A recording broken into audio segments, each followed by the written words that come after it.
É bom demais estudar a história da arte, história do mundo, porque a gente fica reencontrando os mesmos assuntos com essa vantagem de agora saber o que aconteceu antes. Vocês já ouviram falar em muralismo mexicano? A pintura mural tem atravessado a minha vida nos projetos de arte, rua e poesia que eu tenho feito.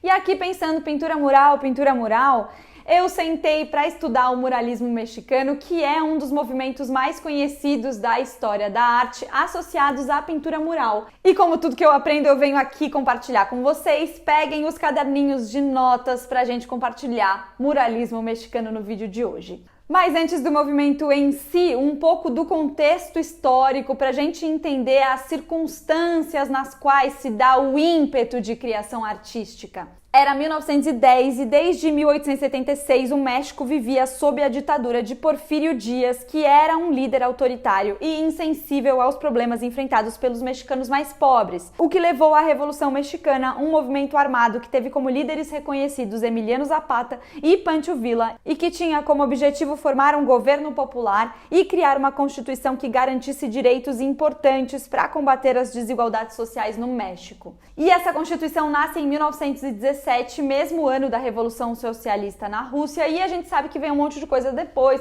Segunda Guerra, Guerra Fria, um monte de ditaduras na América do Sul, Brasil inclusive, mas eu vou parar por aqui pra gente voltar a nossa atenção pra arte. De toda forma, no México, a Revolução inaugura a vida moderna que favorece a urbanização e uma nova dinâmica social. E aí, no início dos anos 1920, o governo, em uma tentativa de fortalecer os ideais da Revolução e a cultura mexicana, se aproxima dos artistas e comissiona murais monumentais em espaços públicos que contenham essas mensagens sociais e políticas. Os artistas estão impregnados por esse cenário pós-Revolução Mexicana, com a questão do social muito pulsante, e criam murais que enaltecem a cultura popular, as raízes indígenas, as tradições pré-colombianas e que retratavam camponeses, trabalhadores e pessoas de descendência indígena como os heróis que iriam construir o futuro do país. E tem três figuras que são protagonistas do muralismo mexicano e que ficaram conhecidos como Los Tres Grandes,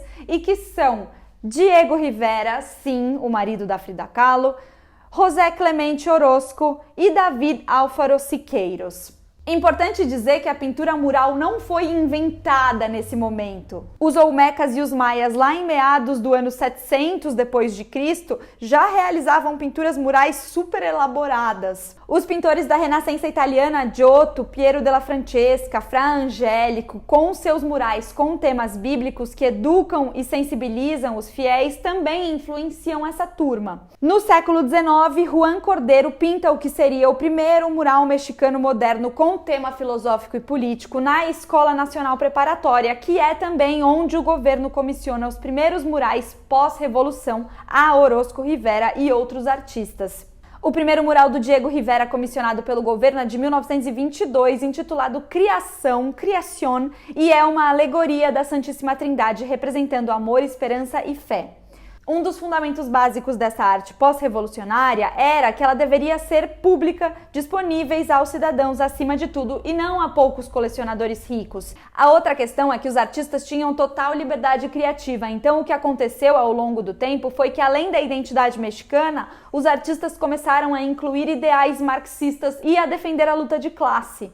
Os três grandes eram abertamente comunistas, militantes, eles se organizavam ao redor do Partido Comunista, até ajudaram a fundar o Sindicato dos Pintores. Sua arte engajada, educativa, de luta em função do povo, aproxima os pintores mexicanos do realismo socialista. Diego Rivera diz que o muralismo mexicano não deu, em suas formas, nenhuma contribuição nova à plástica universal, tampouco à arquitetura e menos ainda à escultura.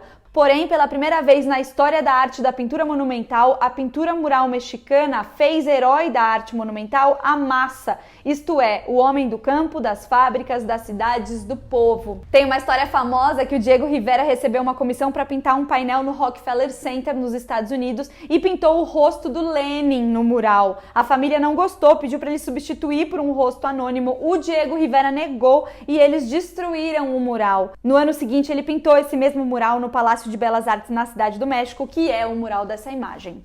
Em uma comparação simples entre Los Tres Grandes, o trabalho de Diego Rivera é o mais utópico e idealista. Importante enfatizar que ele estava na Europa durante a Revolução Mexicana e não presenciou os horrores da guerra. A sua pintura é bastante influenciada pelas técnicas modernistas como o cubismo. Ele retrata muitas cenas da vida cotidiana e imagens do México antigo e usa uma paleta terrosa para se aproximar dos murais indígenas. Já Orozco e Siqueiros lutaram na Revolução. Então o trabalho de Orozco é mais crítico e pessimista, tem tom de denúncia. Ele não glorifica a Revolução. O trabalho era mais sombrio, enfatiza o sofrimento humano, tem cores e linhas expressionistas e distorções da figura humana. Siqueiros era o mais jovem e radical dos três, ele pinta linhas rápidas e arrojadas pelo uso de esmaltes e maquinários modernos, focado em retratar um futuro científico. O muralismo mexicano também teve mulheres pintoras criando, entre elas Aurora Reyes Flores, que é considerada a primeira mulher muralista mexicana. Atentado às professoras rurais mostra uma mulher sendo arrastada pelo cabelo por um homem que com a outra mão destrói um livro, enquanto 3 crianças testemunham a violência assustadas.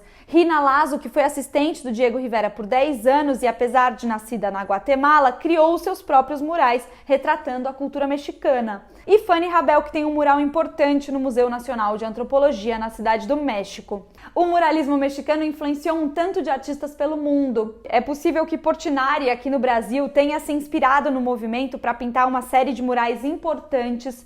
Jackson Pollock, nos Estados Unidos, trabalhou com Siqueiros e até reproduziu uma pintura do Orozco. E a gente aqui pensando sobre pintura mural, quais influências dos muralistas mexicanos fazem sentido a gente absorver? É bom demais estudar a história da arte, história do mundo, porque a gente fica reencontrando os mesmos assuntos com essa vantagem de agora saber o que aconteceu antes. Os seres humaninhos se repetem muito, é curioso de ver. Muito bem, é isso por hoje de muralismo mexicano e eu sigo aqui compartilhando as coisas que eu for aprendendo de história da arte e de vida com vocês.